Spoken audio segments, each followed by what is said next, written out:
नमस्कार, स्वागत है आपका श्री कर्णी एकेडमी एजुटेक के डिजिटल प्लेटफॉर्म पर। मैं हूं आपका बायोलॉजी एजुकेटर डॉक्टर हबीब पठान और यहां पर हम पढ़ रहे हैं जेनेटिक्स, मेंडल के बारे में। मेंडल के लॉज डिस्कस कर रहे हैं। मेंडल ने क्या किया था, मेंडल कौन था, क्या उसके काम, क्या उसका वर्क था और उस वर्क से क्या कुछ उसको मिला, क्या नहीं मिला जो मिलना चाहिए था, वो सब हम डिस्कस कर रहे हैं यहाँ पर। और आज ये लेक्चर जो है हमारा सूट करता है हमारे इस चैप्टर के नेम को, मेंडल्स लॉ ऑफ इनहेरिटेंस।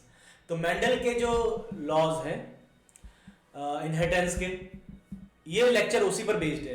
अभी तक हमारे जो पिछले लेक्चर हुए, शायद 3 लेक्चर हमने अभी तक डिस्कस किए हैं। 3 लेक्चर में हमने मेंडल को, उसकी लाइफ को, उसके एक्सपेरिमेंट्स को डिस्कस किया है, बट जो लॉज थे उनको अभी तक हमने नहीं पढ़ा। यहां पर इस लेक्चर में हम बात करेंगे मेंडल के लॉज की। तो जो नाम है वो यहां पर सिंपल सा हमें दिख रहा है और मिल रहा है। चलते हैं आगे। मेंडल को तो देख लिया आपने, पिछले 2-3 लेक्चर से देख ही रहे।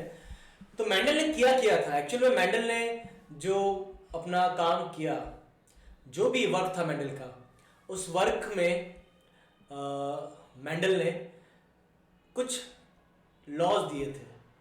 वो जो लॉज थे वो सारे उसके वर्क पे बेस्ड थे। जो भी उसका काम था, जो भी उसने एक्सपेरिमेंट्स किए, उनसे जो उसको मिला, जो कुछ उसने देखा, उस पर बेस्ड थे वो सारे लॉज जो उसने दिए। और उसने 3 लॉज दिए थे, 3 डिफरेंट लॉज थे मेंडल के, जिनकी बात हम इस लेक्चर में करेंगे। और सिंपल से हैं, बहुत ज़्यादा टफ नहीं है, इजी है। इनको मेंडल्स लॉज ऑफ इनहेरिटेंस कहते हैं, जो आपको डिस्कस करना है। सबसे पहला है law of dominance, second law of segregation of, और law of purity of gamete, and law of independent assortment. तो ये नाम इनके बड़े ही डेंजरस लगते हैं, लेकिन बहुत इजी है। इनसे इजी जेनेटिक्स में कुछ नहीं है जितने इजी ये लॉज है। बस समझना एक बार, आप अगर इनको रटते हो तो ये समझ में नहीं आएंगे, आप भूल जाओगे, बार बार प्रॉब्लमेटिक कंडीशन रहेगी। बट एक बार अच्छे से समझ लो इसको। मेरी कोशिश यही है कि मैं यहाँ पर रटवाऊँ नहीं आपको, आप बस समझ लो इसको अच्छे से। एक बार समझ में आ गए तो फिर काफ़ी ज़्यादा अच्छा आपके लिए हो जाएगा। Okay, the first topic is law of dominance. नाम से पता चल रहा है, डोमिनेंस। डोमिनेंस क्या होता है या डोमिनेंट क्या होता है? जैसे कि हमने प्रीवियस लेक्चर में डिस्कस किया था, any gene which show itself और show its character in heterozygous condition is considered as dominant. तो जो भी ऐसा जीन जो हेटेरोजाइगस कंडीशन में अपने कैरेक्टर्स को शो कर रहा है, ऐसा जीन जो हेटेरोजाइगस कंडीशन में अपने आप को शो कर रहा है, अपने कैरेक्टर को शो कर रहा है, उसको डोमिनेंट कैरेक्टर कहते हैं, उसको ही डोमिनेंट कहेंगे। और जो शो नहीं कर रहा है उसको रिसेसिव कहेंगे। अब सिंपल सी कंडीशन है, क्या है आप देखें। एक चीज और, सबसे पहले तो जो मेंडल के 3 लॉज थे, जो मेंडल के 3 डिफरेंट लॉज है, ये किस पर बेस्ड है, कौन से एक्सपेरिमेंट पर बेस्ड है? हमने अभी तक जो अपने प्रीवियस लेक्चर्स है उसमें मोनोहाइब्रिड क्रॉस भी किया और डायहाइब्रिड क्रॉस भी किया है। तो मेंडल का law of dominance is based on it's Mendel's monohybrid cross. Mendel के मोनोहाइब्रिड क्रॉस पर बेस्ड है ये। जो मेंडल का मोनोहाइब्रिड क्रॉस है उस पर बेस्ड है। और मेंडल के मोनोहाइब्रिड क्रॉस भी पूरा नहीं, आधा, सिर्फ आधा, F1 जनरेशन तक, ओनली F1 जनरेशन। अब देखो एक्चुअल में क्या होगा कि यहाँ तक, यहाँ हम जो पढ़ रहे हैं या आपको जब नोट्स लिखवाते हैं तो उसमें सिर्फ इतना ही लिखते हैं मेंडल का लॉ ऑफ डोमिनेंस क्या है, क्या किया था। क्योंकि अगर अलग से मोनोहाइब्रिड क्रॉस को पढ़ रहे हैं तो सारी इंफॉर्मेशन वहां आ गई उसके अंदर। बट अगर मोनोहाइब्रिड क्रॉस को इसके अंदर पढ़ रहे हैं तब वो पूरा इंफॉर्मेशन लेते हैं। अगर आपको एग्जाम में क्वेश्चन आया है, लॉ ऑफ डोमिनेंस को एक्सप्लेन करना है, बड़ा क्वेश्चन है, तो उस कंडीशन के अंदर आपको लॉ ऑफ डोमिनेंस में मोनोहाइब्रिड क्रॉस को भी F1 जनरेशन तक एक्सप्लेन करना ही होगा। और जो कुछ आपको लिखा हुआ है नोट्स के अंदर वो सारा नोट करना होगा, सारा आपको लिखना होगा। जो भी मोनोहाइब्रिड क्रॉस में F1 जनरेशन तक लिखा हुआ है, किस तरह से प्योर डॉल लिया, प्योर डॉल्फ लिया, दोनों का क्रॉस करवाया, ये सारा आपको वहां पर मेंशन करना होगा, तब आपका आंसर राइट होगा, नहीं तो वो आंसर राइट आपका नहीं होगा। चलते हैं आगे। यहाँ पर क्या कंडीशन है देखें ध्यान से आप, मैं आपको इसी से बताता हूं।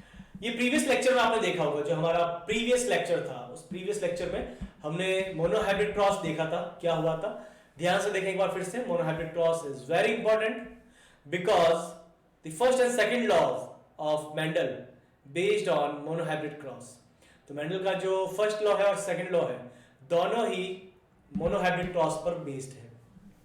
तो मेंडल ने क्या किया, एक टॉल प्लांट लिया, हम मेंडल की बात कर रहे हैं, तो मेंडल ने एक प्योर टॉल प्लांट लिया, that was a pure tall plant. तो एक प्योर टॉल प्लांट है और मेंडल ने चूज किया एक प्योर डॉर्फ प्लांट। तो मेंडल ने एक प्योर टॉल और एक प्योर डॉर्फ प्लांट को चूज किया। तो ये प्योर टॉल और प्योर डॉर्फ प्लांट लिया, उनके बीच में क्रॉस करवाया और क्रॉस के बाद में जो मेंडल को ऑब्टेन हुआ वो था कैपिटल टी स्मॉल टी। अभी कैपिटल टी स्मॉल टी क्या है, जब मेंडल ने इनका टॉल और डॉर्फ प्लांट का क्रॉस करवाया तो इसमें जीन्स क्या थे, एलील्स क्या थे, कैपिटल टी, यहां पर स्मॉल टी 50% कैरेक्टर इसके और 50% कैरेक्टर इसके। तो दोनों के 50-50% कैरेक्टर्स आए और यहां पर भी ये जो प्रोजेनी मिली, जो ऑफस्प्रिंग मिली, इसके अंदर 50-50% कैरेक्टर प्रेजेंट थे दोनों पेरेंट्स के, है ना। तो दोनों पेरेंट्स से 50-50% कैरेक्टर आए। बट अब कंडीशन क्या है कि यहाँ पर कैरेक्टर्स तो दोनों के आए हैं, बट ये प्लांट दिखने में कैसा होगा जब आपको ये पता है कि दोनों पेरेंट्स के कैरेक्टर आ रहे हैं 50-50%। तो इसका मतलब क्या होना चाहिए, वो उसमें मिक्स कैरेक्टर होना चाहिए। वो प्लांट ना तो ज़्यादा लंबा होना चाहिए ना ही ज़्यादा डॉर्फ, ना टॉल ना डॉर्फ, तो दोनों ही कंडीशन होना चाहिए ना, neither tall neither dwarf condition obtain होनी चाहिए थी। बट यहां पर ऐसा कुछ भी ऑब्टेन नहीं हुआ। मेंडल को जितने प्लांट्स मिले सारे टॉल थे, मेंडल को जितने प्लांट्स मिले सारे टॉल थे। इससे मेंडल ने क्या देखा, मेंडल ने क्या कहा, ये डोमिनेंट जो है वही शो होगा, जो डोमिनेंट है वो शो होगा और जो डोमिनेंट नहीं है वो अपने आप को शो नहीं कर रहा। यहां पर यही तो हुआ है, यही मेंडल का लॉ ऑफ डोमिनेंस, बस इतना सा और कुछ भी नहीं, सिंपल सा। अगर आप एक अकॉर्डिंग टू मेंडल अगर आप एक रेड और व्हाइट फ्लावर वाले प्लांट का क्रॉस करवाते हैं तो आपको रेड फ्लावर ऑब्टेन होगा F1 जनरेशन में, ये लॉ ऑफ डोमिनेंस है। व्हाइट फ्लावर अपना कैरेक्टर शो नहीं करेगा, व्हाइट फ्लावर के लिए जो जीन रिस्पॉन्सिबल है वो वहां प्रेजेंट तो है बट अपना जीन्स शो नहीं, अपना कैरेक्टर शो नहीं करेगा। सिमिलरली अगर पर्पल और व्हाइट है तब भी ऐसा होगा। कुछ भी ले लें आप, राउंड एंड रिंकल्ड है, ग्रीन येलो, येलो ग्रीन, जो भी आपका पॉट का कलर है, सीड का कलर, कुछ भी ले लें आप, तो उसमें कंडीशन यही है कि अगर जो वहां पर डोमिनेंट है वो अपने आप को शो कर रहा है और जो रिसेसिव वो अपने आप को शो नहीं करेगा। ठीक है, तो ये इतनी सी कंडीशन आपको ध्यान रखनी है, सिंपल सी कंडीशन है, सिंपल सा आपको ध्यान रखना है।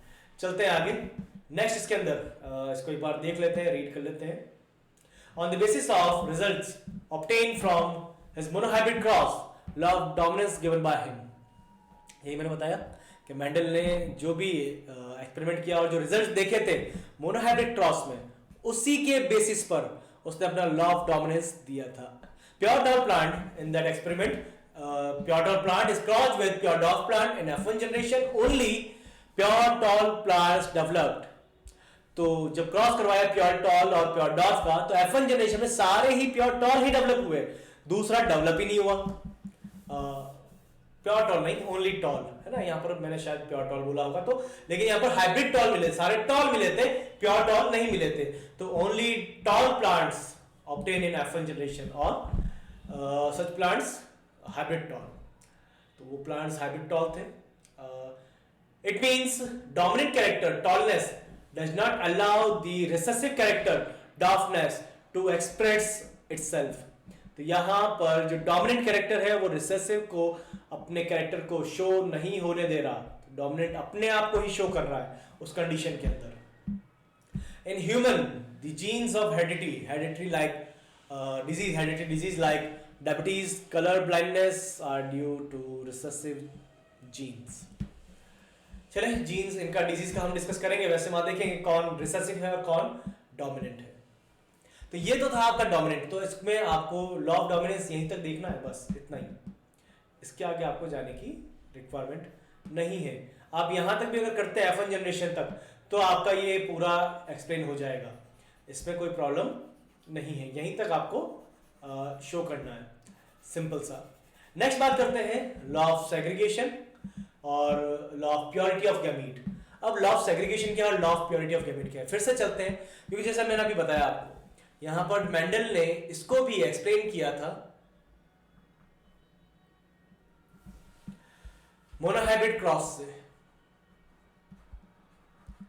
मेंडल ने जो क्रॉस किए थे मोनोहाइब्रिड और डायहाइब्रिड जो हमारे सिलेबस में है, तो इन्हीं के बेसिस पर इसके लॉज को हम समझ सकते हैं।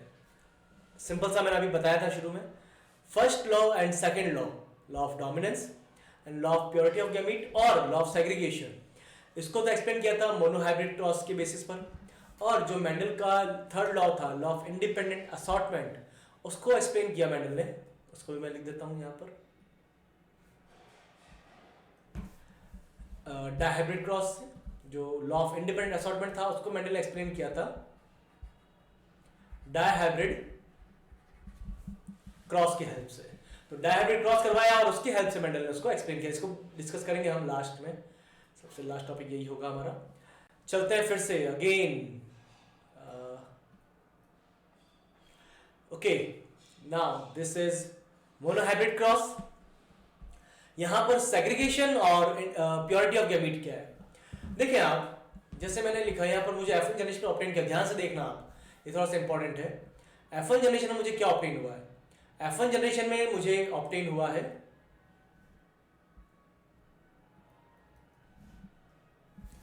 Capital T small T. कहां पर है, ये देखें यहां, ये रहा, ये यहां पर मुझे F1 जनरेशन में कैपिटल टी स्मॉल टी मुझे ऑब्टेन हुआ है। तो मैंने क्या किया, ये कैपिटल टी और स्मॉल टी का मैंने क्रॉस करवाया। यहां पर मुझे capital T small T hybrid tall plant obtain हुआ है, मैंने हाइब्रिड टॉल प्लांट का क्रॉस करवाया। लेकिन ये प्लांट कैसा है, हाइब्रिड है, हेटेरोजाइगस है। बट जब इसके गैमीट्स का फॉर्मेशन होगा, जब हम बात करेंगे इसके गैमीट्स के, इसके गैमीट्स का जब फॉर्मेशन होगा, तो गैमीट्स के फॉर्मेशन में क्या होगा, 50% गैमीट्स के अंदर तो होगा capital T and another 50% gametes के अंदर प्रेजेंट होगा स्मॉल टी। तो इसके 50% गैमीट में कैपिटल टी प्रेजेंट होगा, 50% गैमीट में स्मॉल टी यहां पर प्रेजेंट होगा।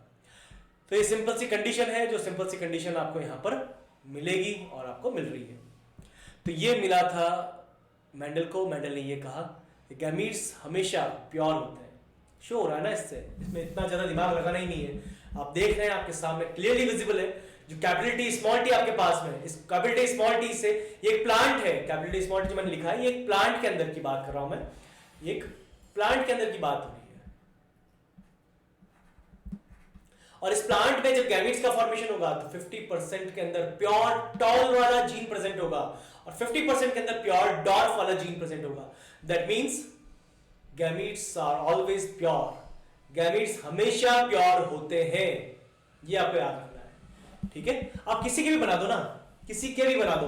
अब जैसे मैं, ये तो चलो मोनोहाइब्रिड क्रॉस का था, अगर मैं डायहाइब्रिड क्रॉस में गैमीट्स बनाता हूं तो डायहाइब्रिड क्रॉस में आपको क्या ऑब्टेन हुआ था, capital Y capital Y, capital R, इनका क्रॉस करवाया था आपने small y small y small are से। प्रीवियस लेक्चर याद करो आप, क्या ऑब्टेन हुआ था, capital Y small Y capital R small r, ठीक है, ये ऑब्टेन हुआ था। मैं इन सबको हटा देता हूं, इनकी जरूरत नहीं है।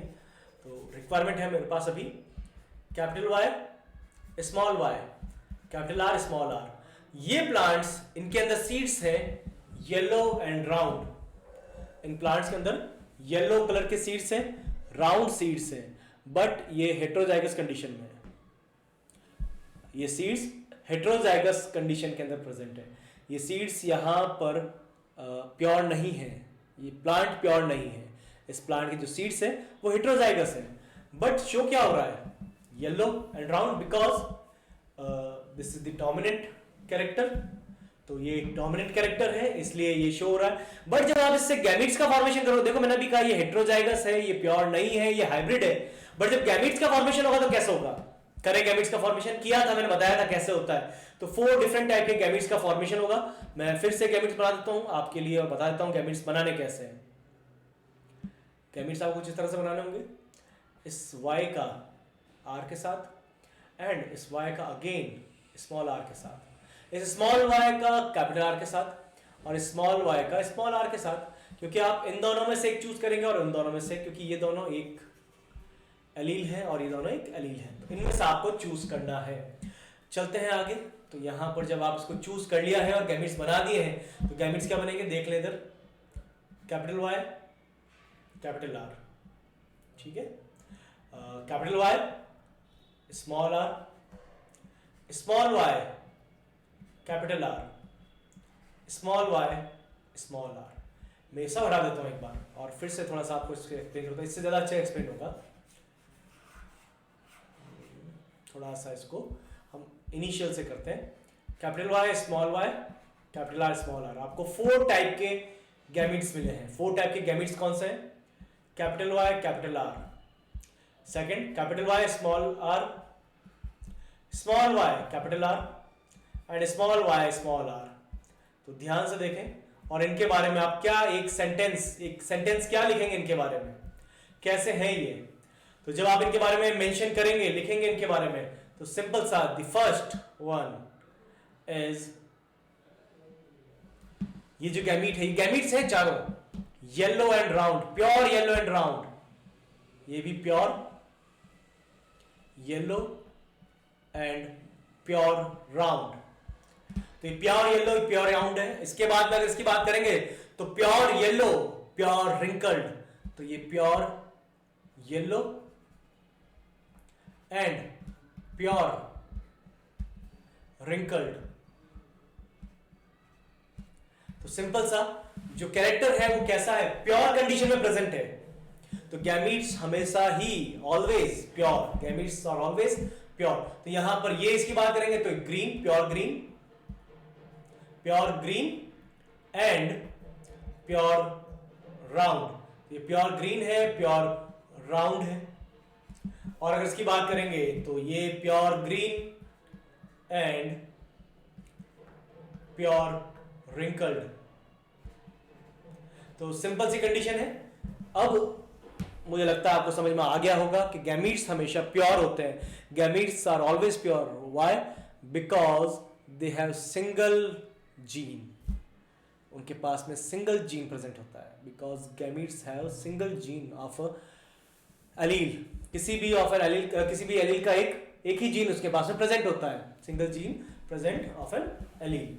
तो एक एलील का एक ही जीन प्रेजेंट है, इसलिए इनको क्या कह रहे हैं आप, इसको आप प्योर कह रहे हैं। बस इतना सा रीजन है और इसके अंदर कोई रीजन नहीं है कि आप इसको क्यों प्योर कहेंगे। ठीक है, तो ये आपको याद रखना है, बिल्कुल सिंपल सा है। अब इसको एक्सप्लेन किया था मोनोहाइब्रिड क्रॉस से। मोनोहाइब्रिड क्रॉस में दिख रहा है आपको जो जैसे हमने कैपिटल टी स्मॉल टी लिया, तो कैपिटल टी स्मॉल टी को जब लिया आपने तो यहां पर क्या है, ये जो जीन है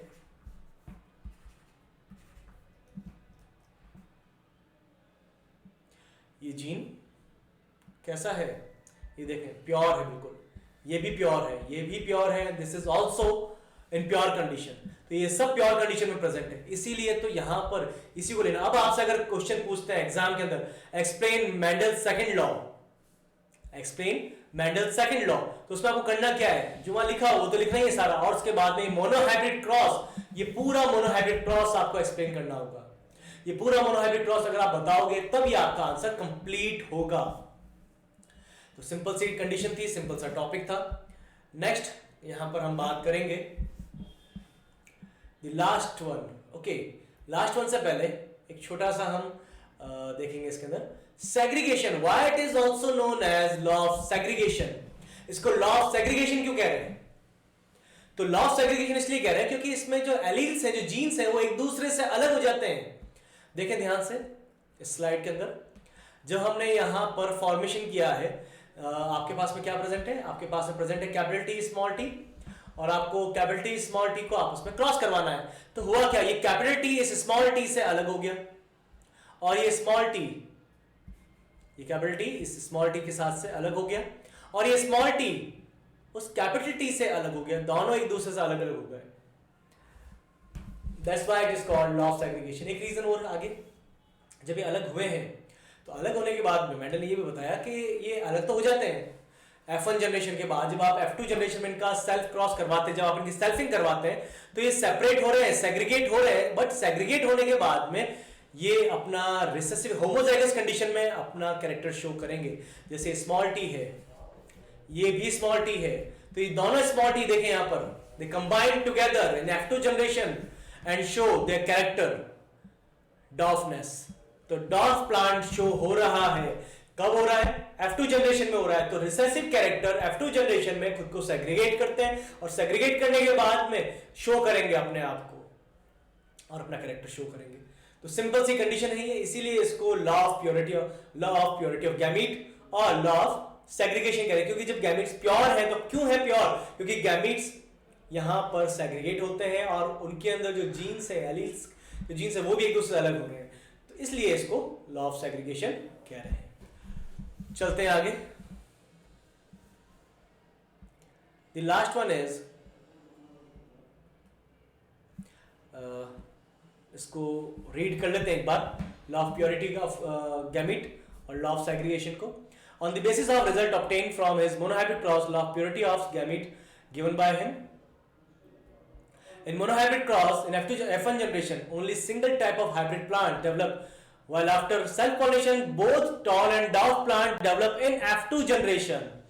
In F1 generation, the factors of देखो यहाँ पर वर्ड फैक्टर यूज किया। अभी फैक्टर क्या है, ये थोड़ा सा इंपॉर्टेंट है। यहाँ पर फैक्टर वर्ड यूज किया है। फैक्टर क्या है? ये फैक्टर जीन को कहा। इतनी देर से मैं जो जीन जीन जीन कह रहा हूं, वो जीन वर्ड यहां पर यूज नहीं होता है। जब आप बुक में पढ़ रहे हैं मेंडल के बारे में, तो वर्ड जीन यूज नहीं होता है, वहां पर वर्ड यूज किया जाता है फैक्टर। यहां पर भी फैक्टर वर्ड यूज किया है। Factor of both character remain together but do not mix with each other. In F2 generation these factors segregate and form 75% tall and 25% डॉफ plants. Actual में क्या हुआ है, ये जो फैक्टर जो थे, जो साथ में प्रेजेंट थे F1 जनरेशन में, रिसेसिव कैरेक्टर खुद को शो नहीं कर रहा था। F2 जनरेशन में वो सेग्रीगेट हुआ और 25% प्लांट यहां पर आपको ऑब्टेन हुए हैं जो रिसेसिव है। हाँ, रिसेसिव ही है, लेकिन स्मॉल डॉग प्लांट आपको ऑब्टेन हुए थे यहां पर। At this time gametes retain their purity, so it is called the law of purity. So it is called law of purity of gamete, and at the time of gamete formation in F1 generation, both alleles capital T small t segregate from each other, and the recessive character small t is appear in F2 generation. Is the separation of alleles is known as Mendel's law of segregation. तो simple सा यहाँ पर ये law of purity of gamete and law of segregation आपके सामने है। Law of segregation का importance क्या है, ये आपके सिलेबस में है एक्चुअल में। ये पहले आपने नहीं पढ़ा होगा, बट ये आपके सिलेबस के अंदर है। इससे प्रूव ये होता है कि जीन हाइपोथेसिस प्रूव होती है। एक तो जीन हाइपोथेसिस क्या है, यही बताया था कि जो जीन्स है वो प्रेजेंट होते हैं और genes are responsible for your characters, all the characters of your body. आपकी बॉडी जितने भी कैरेक्टर्स हैं उनका डिटर्मिनेशन, उनका डिटरमाइन कौन कर रहा है? जीन कर रहा है। उनको नेक्स्ट जनरेशन में लेकर कौन जा रहा है? कौन कैरी कर रहा है उनको नेक्स्ट जनरेशन में? जीन्स कैरी कर रहे हैं। In organisms all characters are controlled by gene. ये तो बता ही दिया, वैसे बात एक ही है। जीन्स आर हेरिडिटरी, ये एक ही बात है। तीनों जो है हम जो डिस्कस कर रहे हैं तो एक ही चीज है, लेकिन थोड़ा सा इसको अलग तरह से यहाँ पर दे रखा है। Each gene has two allele which control a pair of contrasting characters. Alleles of gene remain together but do not mix with each other. तो किसी भी जो एलील है उसके जो जीन है वो जो टी हम लिखते हैं कैपिटल टी जैसे तो होमोजाइगस है, बट अगर मैं लिखूं capital T small T heterozygous, ये दोनों साथ में है लेकिन मिक्स नहीं होता। ऐसा नहीं है फ्यूज हो गए, मिक्स हो गए, कुछ चेंज हो गया, ऐसा नहीं हो रहा है। ये अपना अपना कैरेक्टर अभी भी रखे हुए हैं, होल्ड कर रखा है इन्होंने अपना कैरेक्टर को। At the time of gametic fusion alleles get separated from each other.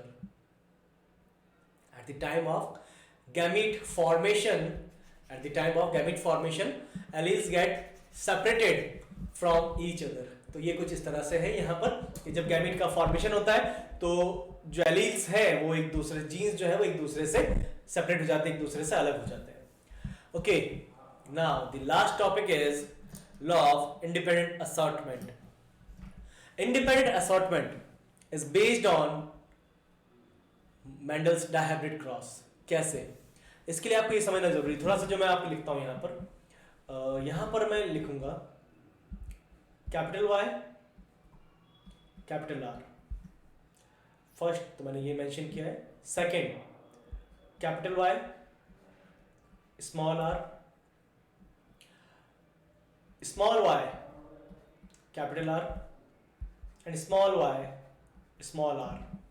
अब देखें ध्यान से, यहां पर क्या आएगा, यहाँ इस डैश के अंदर, इस ब्लैंक स्पेस के अंदर, ये जो स्पेस मैंने रखा है यहाँ पर आपके लिए या जीन के लिए, आपके लिए नहीं है, हाँ लेकिन आपके लिए इसलिए है कि आप इसमें बताएंगे कि क्या आप सोचें जब यहाँ पढ़ रहे हैं, तो यहाँ पर आप बताएं, सोचें क्या आना चाहिए इसके अंदर। एक्चुअल में अब मैं कंडीशन आपके साथ शेयर करता हूँ, क्या क्या कंडीशन यहाँ हो सकती है और उस कंडीशन में क्या क्या आपको मिल सकता है।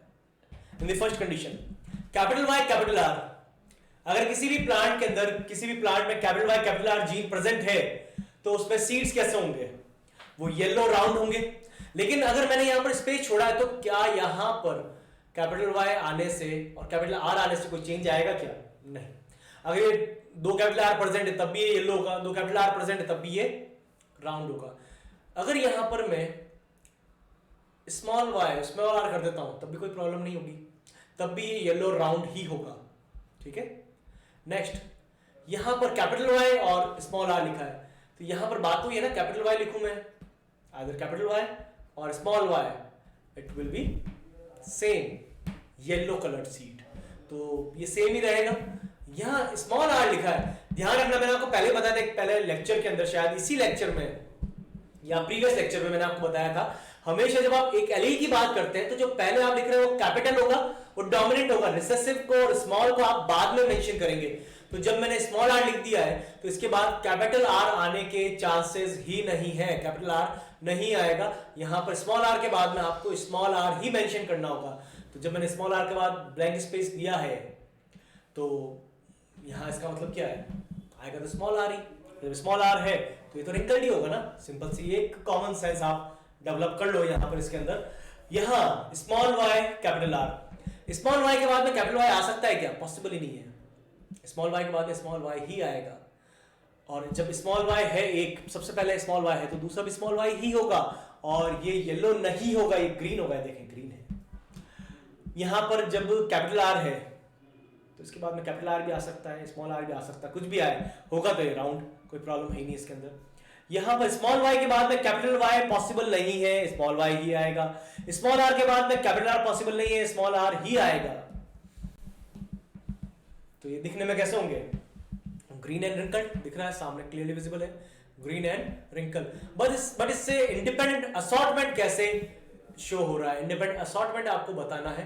तो इंडिपेंडेंट असॉर्टमेंट के लिए आप इसी को ध्यान रखें। यहां पर देखें ये कंडीशन, एक तो ये कंडीशन और ये कंडीशन, यहां पर कैपिटल वाई के साथ में प्रेजेंट है स्मॉल आर, मतलब कैपिटल आर प्रेजेंट नहीं है। एक्चुअल में आपने क्या किया था, स्टार्ट कहां से किया था आपने? Capital Y capital Y capital R, यहां से स्टार्ट किया था आपने, यहीं से स्टार्ट किया था। तो इसके अंदर ये कैपिटल वाई है, ये कैपिटल आर है, capital Y is responsible for yellow colour seed, capital R is responsible for round shape seed. तो यहां पर ये जो कैपिटल वाई है, अगर ये इस कैपिटल आर के साथ में नहीं है, ध्यान से सुने कंडीशन, अगर ये कैपिटल वाई कैपिटल आर के साथ में नहीं है तो क्या इसका कैरेक्टर शो नहीं होगा? यानी कि मैंने ये कहा, ये कैपिटल वाई, देखें कंडीशन, ये कैपिटल वाई प्रेजेंट है बट कैपिटल आर प्रेजेंट नहीं है, यहां पर स्मॉल आर है, यहां पर स्मॉल आर है, तो क्या येलो कलर शो होगा या नहीं होगा?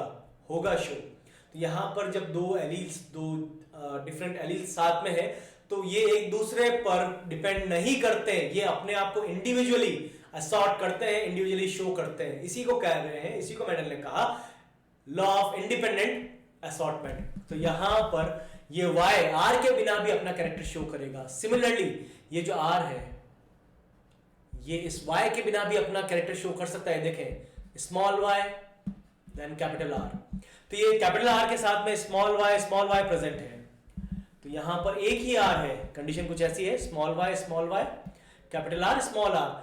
फिर भी यहां पर हो क्या रहा है, ये कलर ये अपना शो कर रहा है राउंड, ये राउंड है, ये देखें ये रहा, ये राउंड है यहां पर, तो ये राउंड शेप शो कर रहा है, मतलब इसकी डिपेंडेंसी वाई के ऊपर नहीं है। This is independent assortment. It is applicable on dihybrid cross, Mendel crossed the pure yellow and pure round seed plants with pure green and pure wrinkle seed plants, and observe that in F1 generation hybrid yellow and round seeds round seed plants develop after self pollination in F1 generation following four kinds of plants were developed and given ratio. इनका ratio भी दिया हुआ है, तो ratio वैसे यहाँ हमारे काम का तो नहीं है. 9 3 3 1 ये हम डिस्कस कर चुके हैं. This is phenotypic ratio. In this experiment, Y and R does not depend on each other. They show their characters independently in F2 generation. It is called law of independent assortment. ये इसमें देखें आप यहाँ आपको बिल्कुल clearly visible है आपके सामने. This is dihybrid cross. ये मेंडल का डायहाइब्रिड क्रॉस है. तो इसमें मेंडल ने चूज जो किया था वो था pure yellow, pure round, pure green, pure wrinkled. तो इसको मेंडल ने चूज किया था. और यहाँ पर चूज करने के बाद में जब क्रॉस करवाया तो आपको हाइब्रिड मिले. ये जो हाइब्रिड है, इन हाइब्रिड का आपने गैमीट्स बनाए पहले, तो इससे 4 टाइप के गैमीट्स बन गए. ये 4 डिफरेंट टाइप के गैमीट्स हैं. तो 4 टाइप के गैमीट्स का फॉर्मेशन हुआ. मेल गैमीट्स, यहाँ पर फीमेल गैमीट्स. ये 4 डिफरेंट टाइप के फीमेल गैमीट्स प्रेजेंट है. और ये बने किससे? Capital Y, small Y, capital R, small are से. तो इनसे यहाँ पर 4 डिफरेंट टाइप के मेल एंड फीमेल गैमेट्स का फॉर्मेशन हुआ. जब आपने क्रॉस करवाया तो ये कंडीशन देखें, ये वाली कंडीशन. इस कंडीशन में क्या हो रहा है? इस कंडीशन के अंदर capital Y, small R present है. तो यहां पर कैपिटल वाई के साथ में प्रेजेंट है. इस कंडीशन में कैपिटल वाई के साथ में कैपिटल आर प्रेजेंट नहीं है. तो कैपिटल आर प्रेजेंट नहीं है, उसके बाद भी ये अपना कैरेक्टर शो कर रहा है. ये येलो कलर का है. कैपिटल आर प्रेजेंट नहीं है, लेकिन फिर भी ऐसा नहीं हुआ है कि येलो ने अपना कलर प्रोड्यूस नहीं किया. कैपिटल आर नहीं है तो उसका कलर नहीं आएगा ना. उसका जो शेप है, जो कैरेक्टर है, वो नहीं आएगा. जो वाई का कैरेक्टर वो तो यहाँ शो हो रहा है ना, उसमें क्या प्रॉब्लम है? तो सिंपल सी कंडीशन है यहाँ पर. इसी तरह से और भी एग्जांपल इसके अंदर, जैसे यहाँ पर ये देखें, अनदर एग्जांपल.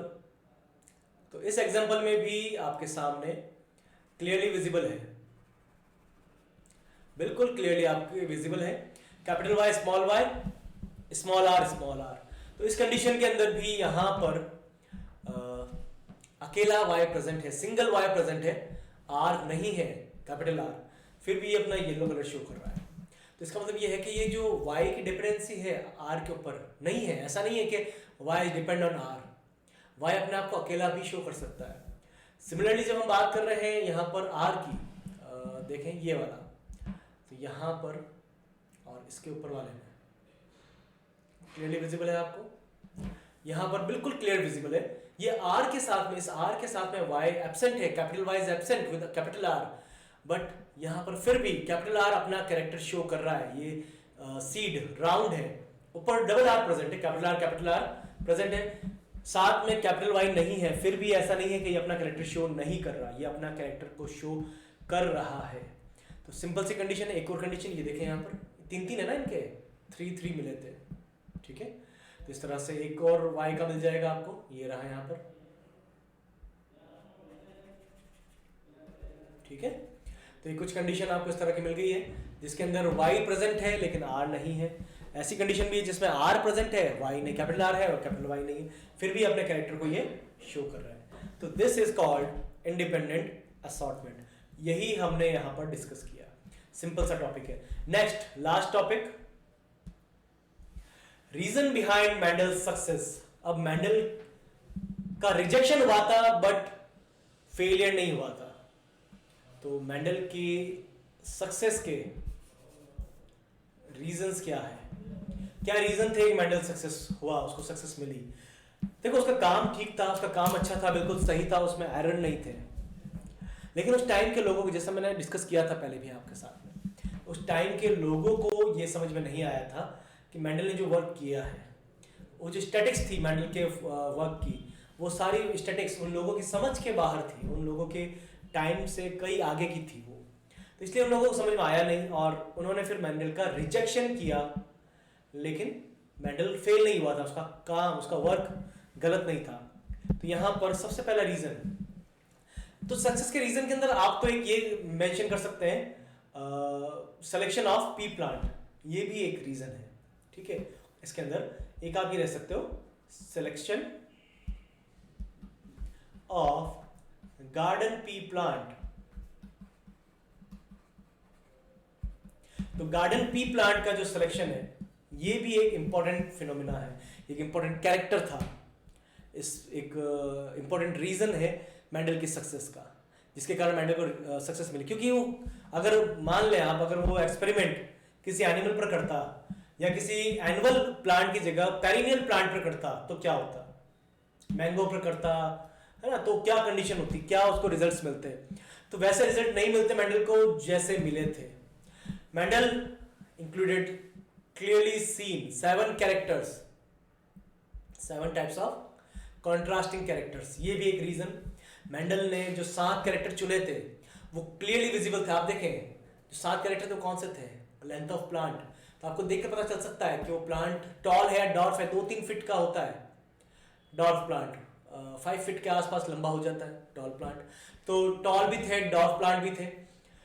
उसके बाद में जो फ्लावर का कलर था purple white clearly visible, position of flower clearly visible, colour of seed yellow green clearly visible, shape of seed clearly visible, क्या था round and wrinkled, shape of pod inflated constricted clearly visible था ये भी, और colour of pod green and yellow ये भी clearly visible था। तो जब सारे कैरेक्टर क्लियरली विजिबल थे, मॉर्फोलॉजिकली अपीयर हो रहे थे, तो उसके अंदर प्रॉब्लम आने के चांसेस बहुत कम रहते हैं।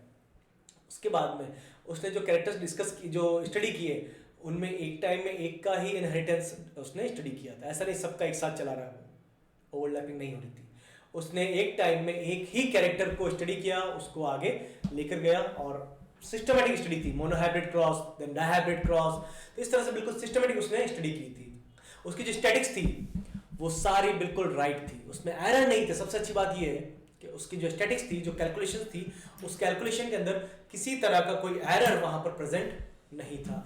Mendel used only homozygous pure characters containing plants. तो मेंडल ने अपने क्रॉस के लिए पेरेंटल जनरेशन में उन्हीं को चूज किया जो बिल्कुल प्योर प्लांट्स थे। उसने हाइब्रिड प्लांट्स को एज अ पेरेंट, जैसा हमने देखा ना, आपने देखा होगा, हमने जब डिस्कस किया मोनोहाइब्रिड को, अभी भी इस लेक्चर में भी मैंने शो किया था आपको इमेज मोनोहाइब्रिड डायहाइब्रिड क्रॉस की। तो मोनोहाइब्रिड डायहाइब्रिड क्रॉस के अंदर जो कैरेक्टर्स आपने डिस्कस किए हैं, जो कैरेक्टर्स आपने वहां पर मेंडल ने शो किए थे, वो सारे कैरेक्टर्स जो मेंडल ने देखे, चूज किए थे, वो सब प्योर थे। हमने जो देखे वो भी कैसे थे, प्योर कंडीशन में थे। T, capital T, small T, तो सब क्या था, वो प्योर पेरेंट थे। यहाँ पर Mendel did his experiment, done his experiment up to F2 F3 generation, and he maintain the records of his experiment systematically. उसने सारा काम बिल्कुल सिस्टमैटिक किया, मैंने अभी बताया ना, उसका काम बहुत सिस्टमैटिक था, कहीं एरर नहीं था, इसलिए भी उसको सक्सेस मिली। और सबसे इंपॉर्टेंट, वो बहुत ज्यादा मेहनती था, बहुत ज्यादा मेहनती था।